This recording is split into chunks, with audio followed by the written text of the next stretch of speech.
Eu quero, neste momento, me dirigir ao povo brasileiro para dizer algumas das matérias que penso devam ser por mim agora enfrentadas. E eu o faço, naturalmente, com muita cautela, porque, na verdade, sabem todos que há mais de um mês eu me recolhi exata e precisamente para não aparentar que eu estaria cometendo algum ato, praticando algum gesto com vistas a ocupar o lugar da senhora Presidente da República.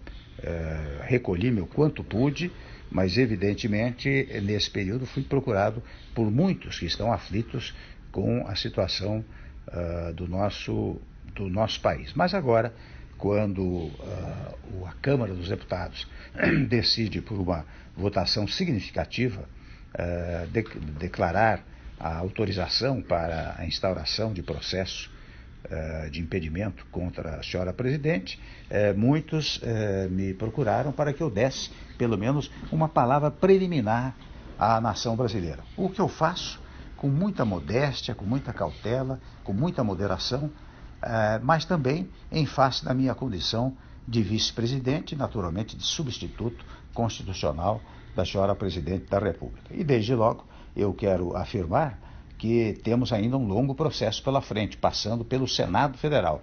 Então todas as minhas palavras levarão em conta apenas a decisão da Câmara dos Deputados, portanto também as minhas palavras são provisórias, já que nós temos que aguardar e respeitar a decisão soberana que o Senado Federal proferirá a respeito desse tema, seja quanto à admissibilidade da autorização, seja quanto ao final o julgamento propriamente dito. Portanto, eu quero neste momento prestar uma homenagem ao Poder Legislativo, tanto à Câmara dos Deputados, que já debateu amplamente este assunto, como ao Senado Federal, que irá debater. E desde logo eu quero comunicar aos amigos e colegas homens públicos, senadores da melhor cepa, da melhor sabedoria, que aguardarei naturalmente a decisão, aguardarei respeitosamente a decisão do Senado Federal. Não quero avançar o sinal,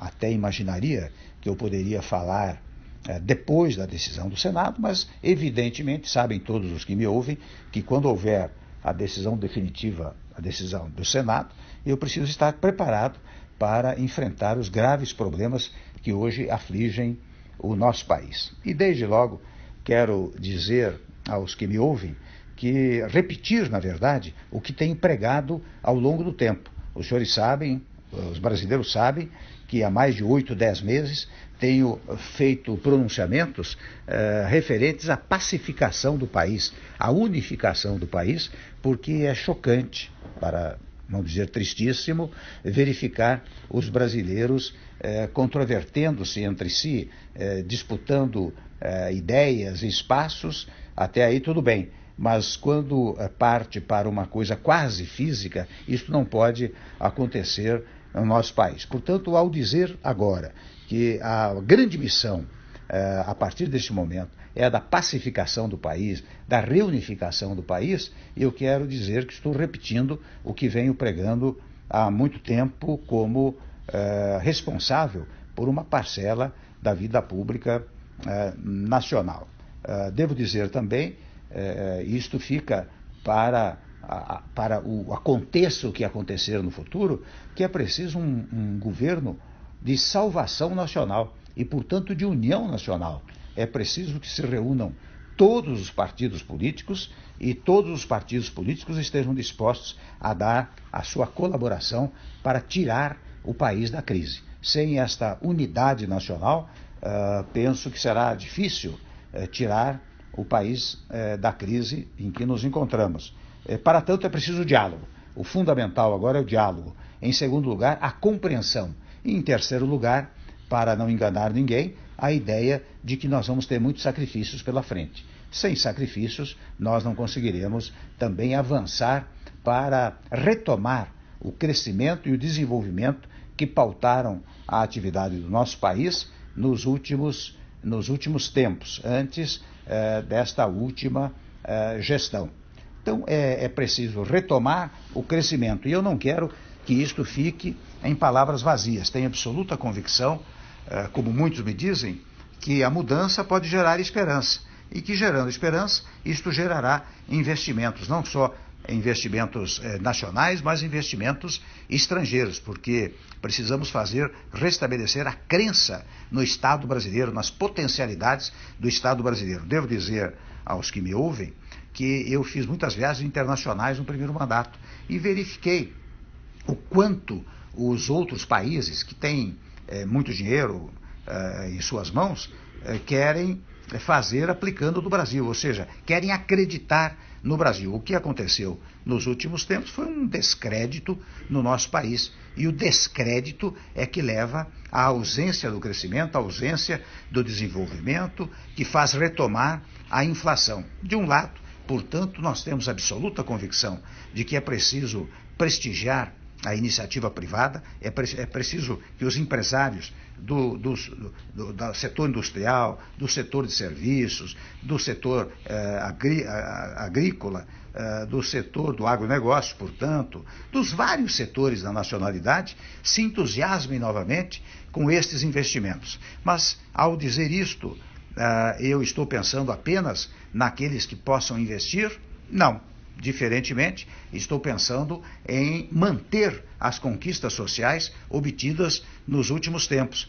Por exemplo, o emprego é uma coisa fundamental para todos os brasileiros. Para que haja emprego, é preciso uma conjugação dos empregadores com os trabalhadores. Você só tem emprego se a indústria, o comércio, as atividades de serviços todas estiverem caminhando bem. É a partir daí que você tem emprego, e com isto você pode retomar o emprego. De outro lado, eu devo dizer também que, de fora a parte, um projeto pela empregabilidade plena, é preciso manter certas matérias sociais, porque nós todos sabemos que o Brasil ainda é um país pobre e, portanto, e eu sei que dizem que de vez em quando que se outrem assumir, nós vamos acabar com o Bolsa Família, vamos acabar com o Pronatec, vamos acabar com o FIES. Isto é falso, é mentiroso e é fruto desta política mais rasteira que tomou conta do país. Portanto, neste particular, eu quero dizer que nós deveremos manter esses programas e até, se possível, revalorizá-los e ampliá-los. Até que, e isto eu quero deixar claro, o Bolsa Família, por exemplo, há de ser um estágio do Estado brasileiro. Daqui a alguns anos é possível que a empregabilidade tenha atingido um tal nível que não haja mais necessidade do Bolsa Família. Mas isto, enquanto persistir a necessidade, nós manteremos, assim como o Pronatec, FIES, ProUni, todos esses projetos que acabaram dando certo no país. Portanto, eu lanço uma mensagem àqueles que têm o capital e lanço àqueles que querem uma mensagem do trabalho e lanço uma mensagem para aqueles que sequer trabalho ainda conseguiram. É claro que nós vamos incentivar enormemente as parcerias público-privadas na medida que isto pode trazer emprego ao país.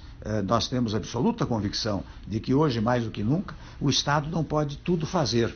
O Estado depende da atuação dos setores produtivos do país. Empregadores de um lado, trabalhadores de outro lado. Estes setores produtivos é que, aliançados, vão fazer a prosperidade do Estado brasileiro. O Estado brasileiro tem que cuidar de segurança, da saúde, da educação, enfim, de alguns temas fundamentais que não podem sair da órbita pública, mas o mais tem que ser entregue à iniciativa privada no sentido da conjugação da ação entre trabalhadores e empregadores. E neste particular, nós pretendemos fazer várias reformas que incentivem esta harmonia entre esses dois setores da produção brasileira. Tudo isto que estou a dizer significará, devo registrar, sacrifícios iniciais para o povo brasileiro, em primeiro lugar. Em segundo lugar, não quero gerar nenhuma expectativa falsa. Não pensemos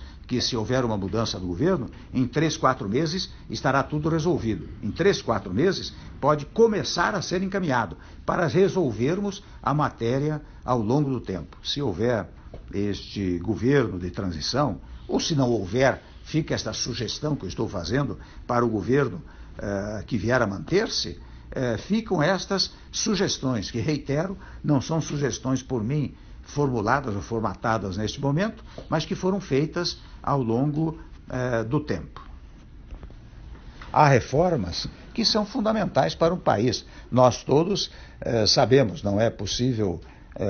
agora, toda e qualquer reforma não alterará os direitos já formatados, já adquiridos pelos cidadãos, mas nós temos que preparar o país do futuro. Muitas matérias até estão em tramitação no Congresso Nacional e nós queremos ter uma base parlamentar muito sólida que nos permita conversar com a classe política, mas conversar também com a sociedade. Os senhores sabem, os que assistiram às minhas palestras nos últimos tempos, que eu faço uma distinção e uma conjugação entre governo, governança e governabilidade, para dizer que o governo são os órgãos constituídos, não tem a menor dúvida, legislativo, executivo, judiciário. A governança vem exatamente pelo apoio político que o governo consegue dos partidos políticos e do Congresso Nacional. Mas é preciso mais do que isso, é preciso a governabilidade. E a governabilidade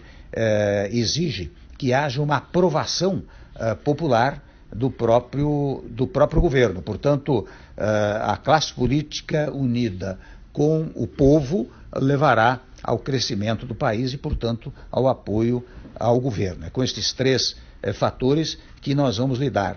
É claro que não vou falar aqui sobre reformas que são fundamentais, porque isto será fruto de um desdobramento ao longo do tempo. Mas como não pensar numa reforma política? Como não pensar numa reforma tributária? E evidentemente que a reforma tributária envolve um outro tema, que é a revisão do Pacto Federativo.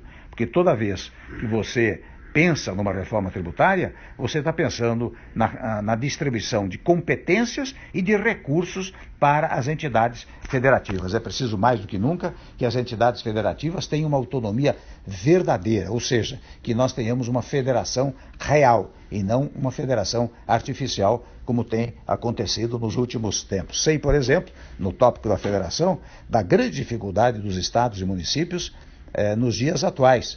E há estudos referentes à eventual anistia, o perdão de uma parte das dívidas e até uma revisão dos juros que são pagos pelas unidades federadas. Nós vamos levar isso adiante, nós vamos estudar isso com muita detença e vamos levar isso adiante, porque a força da União também deriva da força dos estados e da força dos municípios. E a força destas entidades federativas depende da boa vontade e do apoio da classe política e do povo brasileiro. Há matérias controvertidas, como matéria referente à legislação trabalhista e à legislação previdenciária, que nós vamos fazer com um grande diálogo nacional, onde nenhum setor será esquecido, nem dos trabalhadores, nem dos empresários, nem do povo brasileiro. Mas toda e qualquer modificação que vier a ser feita será para garantir o futuro mesmo daqueles que já recebem salário, daqueles que recebem aposentadoria. É nestes termos